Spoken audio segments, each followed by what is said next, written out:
بسم اللہ الرحمن الرحیم نحمده ونصلی علی رسولہ الکریم رب اشرح لی صدری ویسر لی امری واحلل عقدۃ من لسانی یفقهوا قولی اللہم صلی علی محمد وعلی آل محمد کما صلیت علی ابراہیم وعلی آل ابراہیم انک حمید مجید اللہم بارک علی محمد وعلی آل محمد کما بارکت علی ابراہیم وعلی آل ابراہیم انک حمید مجید۔ تو دوستو بزرگوں، ہماری بات جو تھی وہ سیرت کے موضوع پر چل رہی تھی، اور ہماری بات یہاں تک پہنچی تھی کہ جو مسلمان حبشہ ہجرت کر کے گئے تھے ان کو کہیں سے پتہ چلا کہ مکے کے جو مشرکین مکہ ہیں وہ بھی مسلمان ہو گئے ہیں۔ تو وجہ میں نے آپ کو بتائی کہ انہوں نے قرآن سورۃ والنجم جب آپ علیہ السلام نے پڑھی تو اس میں جب قیامت کا ذکر آیا تو قرآن اللہ جل شانہ نے نبی پاک صلی اللہ علیہ وسلم پر اتارا ہے، اور آپ علیہ السلام کے زبان اطہر سے جب وہ قرآن نکلتا تھا تو کیا اس کی برکات ہوتی تھی۔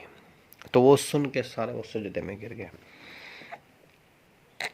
تو یہ بات جا کے حبشہ میں کسی نے بتا دی، حبشہ میں مسلمانوں کو کسی نے بتا دی، تو وہ بھی وہاں سے واپس آ گئے۔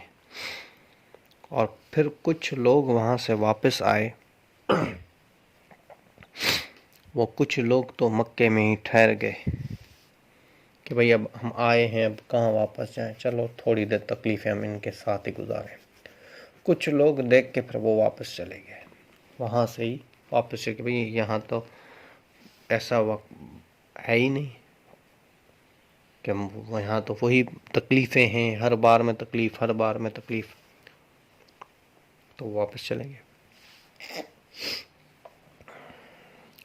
پھر ابو جہل لعنتی نے ہر بار ابو جہل لعنتی جو ہے اس نے نبی پاک صلی اللہ علیہ وسلم کے خلاف، صحابہ کے خلاف، اور جنہوں نے نبی پاک صلی اللہ علیہ وسلم کا ساتھ دیا ان سب کے خلاف ہو جاتا اور تدبیریں بناتا، بار بار تدبیریں بناتا۔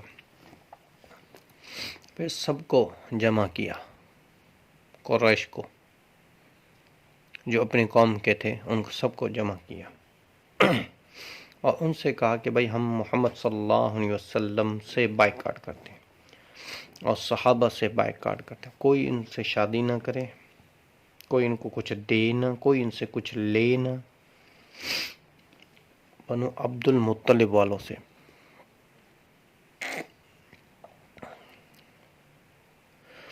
تو حضور اکرم صلی اللہ علیہ وسلم کے ساتھ بھی، بنو ابو طالب کے ساتھ بھی، ان کے بھائیوں کے ساتھ بھی، جو جتنی اولادیں ہیں ان سب کے ساتھ، ابو مطلب کے اولادیں ان سب کے ساتھ۔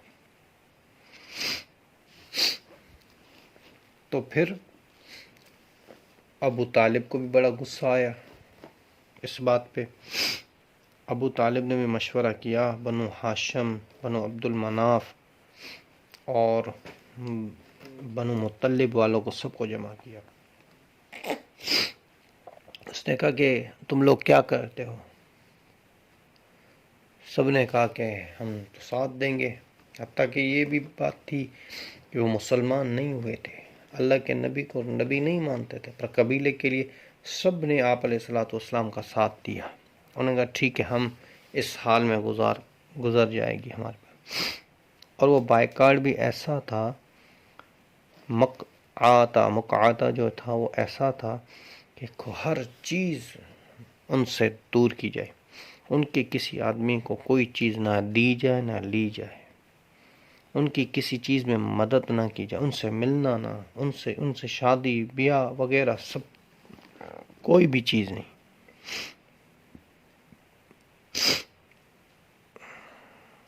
پھر ابو طالب نے کیا کیا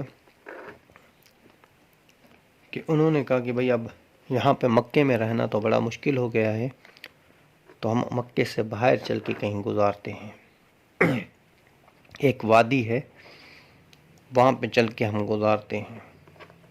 تو اس وادی کا جو پہلے جو تھے گھر وغیرہ تھے وہ اتنے پکے نہیں ہوا کرتے تھے، لکڑیوں سے اور ان چیزوں سے بناتے، پھر ان کو بند کر کے کہیں اور بھی لے جا سکتے تھے۔ تو پھر اس وادی میں جب گئے، اس وادی کا پھر نام ہی پڑ گیا شیب ابی طالب پڑ گیا اس وادی کا نام۔ یہ وہ شیب ابی طالب نہیں ہے جس کو آج کل ہم کہتے ہیں، علماء اکرام کہتے ہیں کہ یہ وہ شیبہ ابی طالب نہیں ہے۔ شیبہ ابی طالب جو تھی وہ مکے سے دور تھی، پر جیسے ہم آج دیکھتے ہیں کہ مروہ سے جیسے ہم باہر نکلتے ہیں تو وہاں پر ہے مولودتن رسول اکرم صلی اللہ علیہ وسلم، آپ علیہ الصلوۃ والسلام کی پیدائش کی جگہ ہے وہاں پہ۔ مروہ سے نکلیں گے نا تو وہاں پر اب جو ہے وہ مکتب حرم بنا ہوا ہے، جہاں پہ لائبریری ہے، دینی کتابیں وہاں پہ ہیں۔ وہاں سے جیسے ہم گزریں گے غزہ کی طرف جائیں گے تو وہاں پہ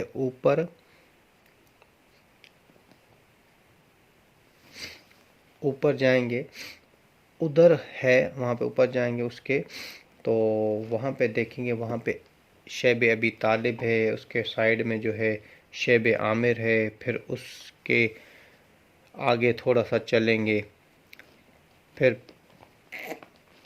اس سے آگے تھوڑا سا چلیں گے تو خندمہ ایک جگہ ہے وہ ہے، اور خندمہ یہ وہ جگہ ہے جہاں پہ حضرت اکرمہ جو ابو جہل کے بیٹے تھے یہاں سے بھاگے تھے۔ ان کا یہ قصہ بڑا مشہور ہے کہ جب فتح مکہ ہوا تو وہ یہاں سے بھاگے تھے اکرمہ، اور جا کے کہیں بھاگ گئے تھے، چھپ گئے تھے، ابو جہل کے جو بیٹے تھے۔ پھر وہ واپس آئے، پھر انہوں نے ایمان قبول کیا۔ تو ابو جہل لعنتی نے، ملعون نے سب کچھ ان سے دور کر دیا، کھانا پینا، اور صحابہ خود بتاتے ہیں اس کا مفہوم یہ ہے کہ ہمارے پاس ایک ٹائم کا بھی کھانا صحیح تھا، جتنا ان کے پاس سامان تھا وہ تو ختم ہو گیا، اب کہاں سے لائیں۔ بڑے دکھ کے یہ جو 3 سال تھے نا وہ گزرے، بڑے دکھ کے۔ اور انہوں نے کیا کیا کہ یہ جب ان کا کوئی اہم معاہدہ ہوتا تھا تو ایک تختی پر لکھ کے یہ کیا کرتے، کعبے کے اندر لٹکا دیتے تھے کوئی اہم معاہدہ۔ اس میں یہ بھی سب لکھا ہوا تھا کہ بنو ہاشم، بنو عبد المطلب سے، بنو ہاشم سے، بنو عبد المناف سے، ان تینوں کے سب لوگوں سے، محمد صلی اللہ علیہ وسلم سے، اور سب لوگوں جو مسلمان ہوئے ان سب سے ہم قطع تعلقی کرتے ہیں، اور ان سے شادی بیاہ، ان کو دینا، خریدنا، فروخت، ہر چیز، ان کو کھانا دینا، ان کی مدد کرنا، سب ختم۔ تو یہ ان کو وہ لکڑی پہ وہ لکھ کے اور مکے کے اندر لٹکا دیا تھا۔ مطلب بہت اہم معاہدہ جو ہوتا تھا وہ۔ تو ابو جہل جو لعنتی ہے، ایک آدمی تھا اس کا نام حکیم بن حزام نام تھا اس کا۔ تو انہوں نے کہا کہ بھائی میری تو رشتہ داری ہے عبد المناف والوں کے ساتھ، ہاشم والوں کے ساتھ، تو میں جا رہا ہوں ان کو کھانا دوں۔ تو وہ ایک اونٹ سامان سے بھر کے لے کے ان کے پاس جا رہے تھے۔ تو ابو جہل نے کہا کہاں جا رہے ہو؟ اس نے کہا میری مرضی، میں جہاں بھی جاؤں۔ اب جھوٹ بھی تو نہیں بول سکتے تھے، نے کہا میری مرضی، میں جہاں بھی جاؤں۔ تو انہوں نے کہا نہیں، آپ ہمیں بتاؤ کہاں جا رہے ہو، مجھے بتاؤ کہاں جا رہے ہو۔ تو انہوں نے کہا بھائی میری مرضی، میں بھی ایک سردار ہوں۔ تو عبد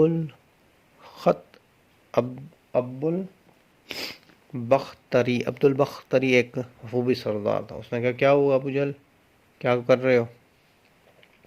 انہوں نے کہا یہ حکیم نے کہا ابو جہل دیکھو مجھے روک رہا ہے۔ اس نے کہا کہ بھائی ہمارا تو بائی کارڈ ہے ان کے ساتھ، اور یہ کھانا لے کے جا رہا ہے، حکیم جو ہے کھانا لے کے جا رہا ہے ان کے ساتھ، اور یہ اونٹ میں سامان لے کے جا رہا ہے۔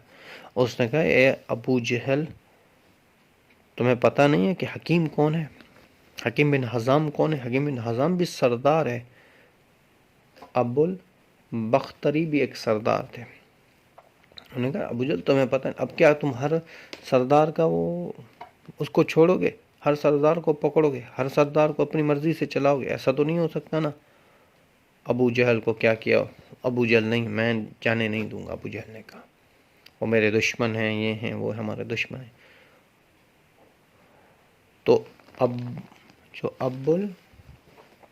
جو بختری ہے نا، ابو البختری، اس نے کیا کیا؟ ابو جہل کو مارا، اور مارا اتنا مارا کہ ابو جہل شرم سے چلا گیا واپس۔ پھر بولا اگر تم ایسا بول رہے ہو تو میں بھی حکیم کا ساتھ دیتا ہوں۔ اس نے کہا یہ تو بات گڑبڑ ہو جائے گی، پر ابو جہل مار کھایا اور چلا گیا۔ تو فرمایا اس سردار نے جا کے ان کو وہ کھانا دیا، تو اس کے باوجود بھی بہت سارے لوگ تھے، اتنا ان کے پاس کھانا نہیں ہوتا تھا، اور جتنا تھا وہ ختم ہو گیا، ہر چیز۔ ایک شخص کہتے ہیں بنو عبد المطلب کے سے تھے، اس نے کہا کہ میں رات کو نکلا اور ایک مردہ اونٹ کی جو اس کے اندر سے تو وہ سارا کچھ کھا چکے تھے، اس کی کھال باقی، تو میں نے آہستہ آہستہ سے اس کی کھال اتار کے اور پھر اس کو دھویا اور پھر لے کے آ کر اور اس کو پھر ہم نے کھایا، پھر تھوڑا تھوڑا پکاتے ہم کھاتے تھے۔ تو یہ کوئی جرم نہیں ہے، یہ کوئی جرم نہیں کیا، صرف یہ بات کی کہ اللہ تعالی کے نبی کا یہی جرم تھا کہ بس یہی کہ اللہ تعالی جل شانہ کو ایک مانو، کہ اللہ ایک ہے، بس کہ میں ایمان لایا ہوں اللہ پہ جو وہ ایک ہے۔ یہی آپ علیہ الصلوۃ والسلام کا جرم تھا۔ جب سیرت کی ہم پہلو کے شروع سے دیکھیں اب تک، جو صحابہ کو کیوں ستایا گیا، کہ صحابہ کہتے تھے بھئی اللہ ایک ہے، اللہ کے سوا کسی کے پاس طاقت نہیں۔ علماء اکرام کہتے ہیں کہ آج بھی کوئی عالم حق کی بات کرے گا تو اس کے مخالف ضرور بضرور ہوں گے۔ اگر کوئی عالم ہے جو حق کی بات کر رہا ہے اور اس کے پاس ایک بھی مخالف نہیں ہے، تو مطلب اس کی بات میں گڑبڑ ہے، اس کی بات میں گڑبڑ ہے، کہیں نہ کہیں اس کی بات میں گڑبڑ، کہیں نہ کہیں یہ سچائی سے منہ پھیر رہا ہے۔ کیوں کہ جب حق کی بات، علماء اکرام کہتے ہیں جب نبیوں کو لوگوں نے حق کی بات پہ نبیوں کو لوگوں نے ستایا، تو آج میں اور آپ کیا ہوں گے؟ تو توحید کی دعوت جو ہے، توحید کی دعوت جب ہم دیں گے، لوگوں کو بتائیں گے کہ اللہ کے سوا کوئی معبود نہیں ہے، اللہ ہی مشکل خشا ہے، اللہ ہی حاجت روا ہے، تو لوگوں کو بڑی بری لگے گی۔ تو انشاءاللہ موضوع آگے چلتا رہے گا، وما علینا الا البلاغ۔